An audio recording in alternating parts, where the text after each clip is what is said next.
Okay, so you're a musician out there and you're recording music and albums and you want to share them. You want people to buy your music, you want people to love your music. Well, I'm your guy. I'm a lifelong music lover, I'm a musician, I'm a big fan. I'm the person you want. But I get a lot of sponsored posts these days on social media from bands trying to advertise their new music. And I'll be real honest with you, I like very little of it. I really can't stand most of it. In fact, there are certain things that musicians do that make me want to click that button. And I click it and I can't get off that song and onto something else quick enough. And I'm going to tell you three things that musicians do on their recordings that drive me up a wall and that cause me to run away from their music and never come back. So I'm going to share those things with you in a series of videos, but in this one I'm going to give you the top three problems on recordings that make someone like me run screaming away. Like I said, I'm a lifelong music lover. I listen to a lot of music from the 50s, 60s, and so forth, and the 70s, and I would love to listen to something new. And there are good musicians out there, I know that. But so much of what's coming out these days really turns me off. And I'm going to tell you why. There's three things in particular I'm going to talk about in this video. The first thing is your intros. Really, every note in your song should have a reason for being there. Some songs are going to be longer, some are going to be more exploratory in nature. There's different genres, there's different approaches, there's different styles. But one thing that separates really good music from everything else is that really good artists take every note seriously. When I hear a piece of new music, and I'm excited, I can't wait to listen to this music, and the music goes down to I go down a notch into second gear, and they just start strumming some chords on their guitar. I'm so done with it at that point. I almost don't want to continue listening. I don't want to hear guitar strumming. We can all strum guitar chords. There has to be a reason for this. Now, I'm not against long intros if there's a reason for it. If there's something creative happening, if it sets a mood, some dramatic kind of movement that happens, an instrumentation that serves a purpose, it just has to have a reason. If I just hear guitar strumming, and it's the same guitar strumming that you hear when the singing starts, I just feel like the song is wasting my time. Now, some of those forms have a historical reason that we probably don't even realize. I mean, let's say you're sitting in a 1960s coffee house, right? And people are stretching out, thinking about things for the first time, setting themes to music that maybe they've never set before. So you kind of start strumming some chords, you kind of create a mood, a place where people can improvise and feel like they can just say things off the cuff. But that doesn't serve you well in a recording. That can be done in a live setting, sitting in an upstairs attic like this, cross-legged on the floor like I am, with your friends, but it may not serve you on a recording where you really should just get to the point. Every minute, every second is precious. Also think about, a lot of music came from the churches. You know, if you're a church music director and you want to teach your congregation a new song or remind them of a song that they don't know too well, you might play through the chords. Especially if someone's giving a talk or there's some event happening, you kind of play through the chords as background music. And then maybe as an instrumental, you play the melody or some of the harmonies because you're teaching the congregation a new song so that when you do start singing and the choir jumps in, the congregation's kind of all prepped and primed and ready to jump in and assist you. None of that serves you on a recording, so don't do it. Really think through what you're doing and why. And the Beatles are who you want to look at. Look at every Beatles song. There's probably nobody out there who did a better job at economizing every single note and every single second on every single recording. Take A Hard Day's Night. One strum of a chord and they're off.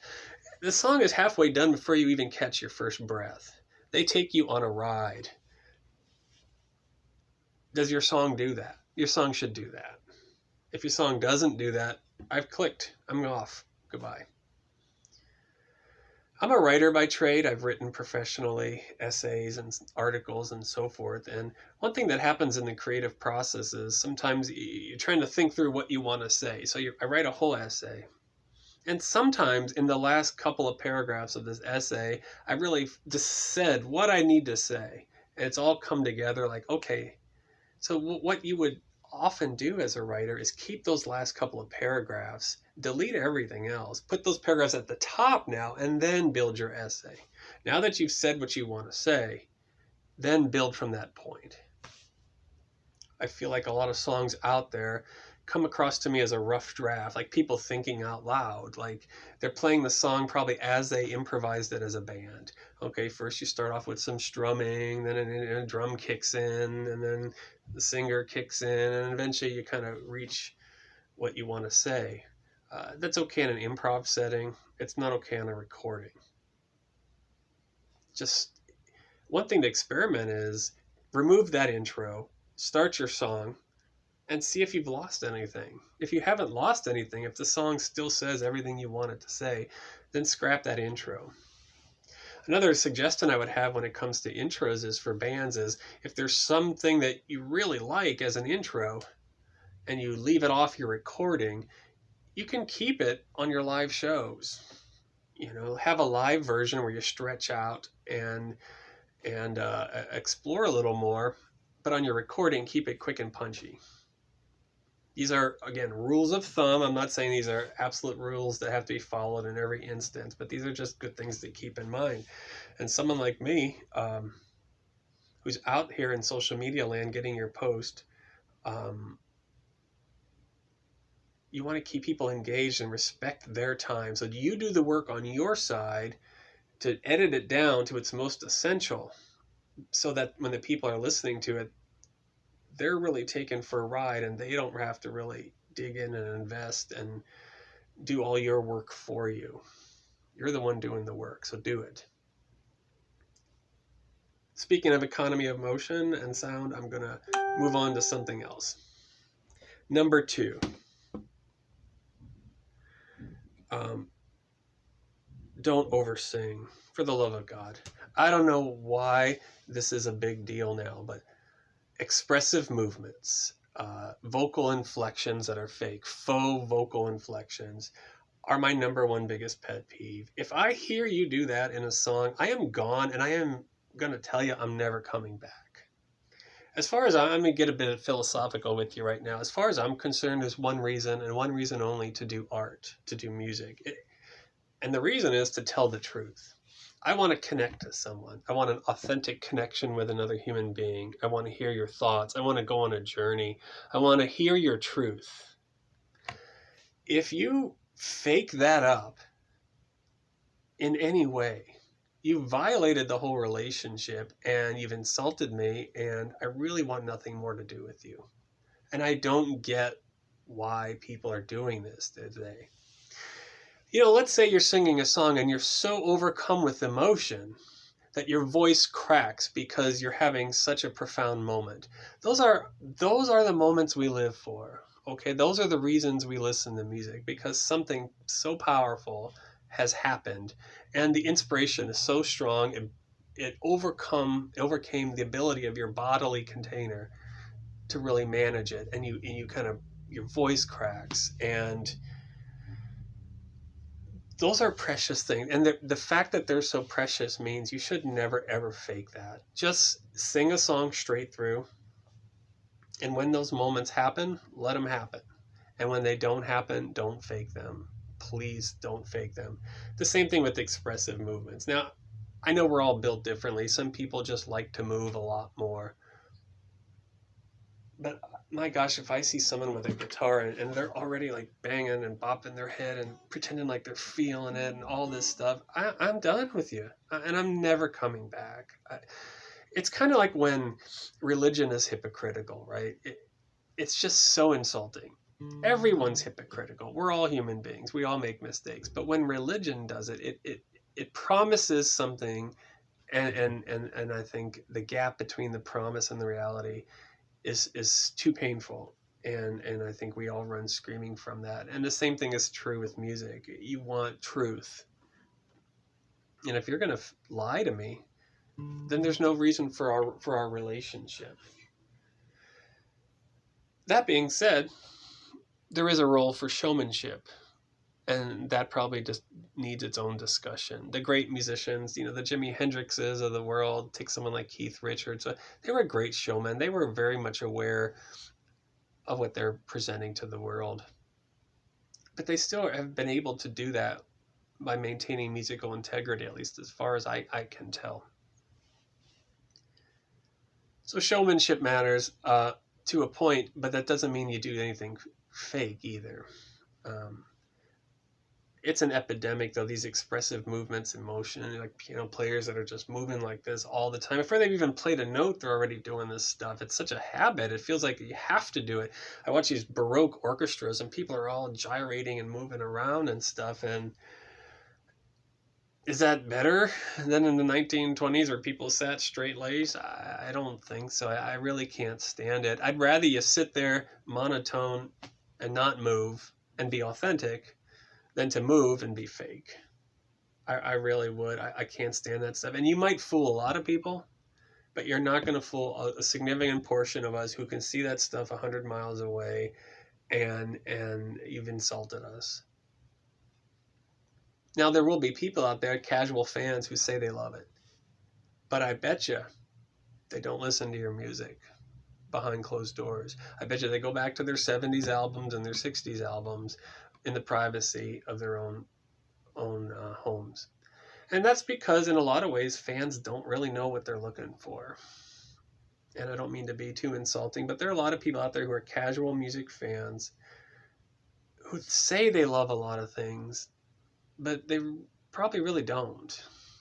That's why, as an artist, it's partly your job to teach people, to invite people into music, and to help them along the way. So I'm kind of contradicting myself a little bit on that last one, but there is something there to chew on and think of if you really want to do that. Please, no expressive movements. I even have friends of mine who at church, sing beautifully and wonderfully. They're just singing so naturally and freely. And I listen to something they recorded, and they act like they're this oversung, fake vocal expressions and vibratos and so forth. I don't know why people think they need to do that. Please stop doing that. And here's the third one that I'll point out. This one's a little iffy, and these are all iffy. Most of these maybe aren't hard rules of thumb. They're just, they're rules of thumb, but they're not literal rules in every situation, at least in my opinion. But if your album cover is a picture of your musical instrument, I don't know, you've already got marks against you as far as I'm concerned. I want you to take me to the moon and the stars. And your guitar is your tool to get there. But if you're showing me your tool and you're not showing me your destination, I'm going to wonder if you have a destination, right? Now, this one has more exceptions than maybe the first two points that I brought up. Let's say you're a jazz band and, this is an album of saxophone-led instrumentals. So you're showing me a saxophone. Well, that kind of gives the listener an idea of what to expect. I get it. And there's other musicians who, from a philosophical standpoint, don't want to give you a picture because they want you, as the listener, to go where you want to go with this music. But I think it's important to think of as an artist, are you going somewhere, or are you just trying to show me your cool licks? I don't care about your cool licks. I'm in a lot of online debates, and sometimes there's people who say, I can't believe so-and-so is famous, all he does is play simple pentatonic licks on his guitar. Why does he have so many fans out there? The music industry, it's all hype, it's all just marketing. But you know what? People don't care about the 10,000 modal inversions you can do on your guitar because that's not why we go to art. It's interesting when people can do complex things, and it's interesting and fascinating. But that's never the reason people go to music. I don't care. Um, Early rock and roll was three chords and the truth, and a tsunami of cultural change happened as a result. So anyone who tries to say that the reason music was better in the early days, rock days, was because of somehow musical complexity is wrong. Now, the artists were good. They knew their craft. They weren't necessarily the best technical musicians of their day, but they had a vision. And that's what it's really about. Do you have a vision? Are you trying to tell a story through art? Are you passionate about that? Are you caught up in the technique and your cool licks and so forth? One of my favorite interviews was with Billy Joel. I think it was with Howard Stern. And Billy Joel was recovering from a serious accident. And he had hurt his hands. I don't know if it was a motorcycle accident, a car accident, and his hands were. And Howard Stern asked him, "Weren't you afraid? Because your hands were all bandaged up. You're a piano player, for crying out loud." And Billy Joel answered, and this part of this could have been New York City attitude, that kind of New Yorker attitude that kind of played in. But Billy Joel said something to the effect of, "It's rock and roll. You play with your elbows if you have to. It's not about your fingers." And I think that's a very profound statement. Rock and roll moved people so profoundly, they just wanted to be a part of it. Whether they were throwing rocks at a wall or banging their elbows, it didn't matter. You just wanted to move your body along with these new beats. It wasn't about your modal inversions or how many off notes you had, whether you were a little off key, or whether you always played perfectly simple major chords. It was about your artistic vision. I'm a big John Denver fan, and I'll tell you, watch him in concert. I'm not even exaggerating. He is singing to the moon and the stars when he's singing. I mean, he hopes to hell that he can be heard out there. If an alien spaceship were to fly by, John Denver was hoping his music was going to reach them. And I don't even think I'm exaggerating. I really think he felt that in his being. And you could hear that in his music. He wants to reach you with this message. And along the way, he did some cool things on his guitar. He had a great voice, neat songwriting. But he was connecting and projecting and reaching. And by doing that, he did a lot of your work for you. And we're going back to point number 1 about intros and economy of notes here. Make it count. If you're going to say something, say it and get out of the way. Leave people hanging, leave people wanting more. Do the work for them. The more editing you do up front will produce a shorter piece, but a more impactful piece that will linger in people's minds more. There's perhaps a paradox there, but if you give people like piles and piles of paragraphs to read through, and it's just such a drudgery, they might, for the few that actually do read, they might say, okay, that was meaningful. But if you can drill those 10 paragraphs down to like 10 sentences, and boom, boom, boom, boom, and you've hit people, and you leave them with wanting more. With that in mind, I'll end this video. I hope there's some things to think about. Again, these are not theoretical concepts. These are the things that go through my mind when I get your sponsored posts on social media and say, please listen to my song. If there's a long, unnecessary intro, if it seems like you're focusing on your technique and your guitar more than some kind of vision for where we're going, and if you're faking any of your inflections, I'm done and I'm not coming back.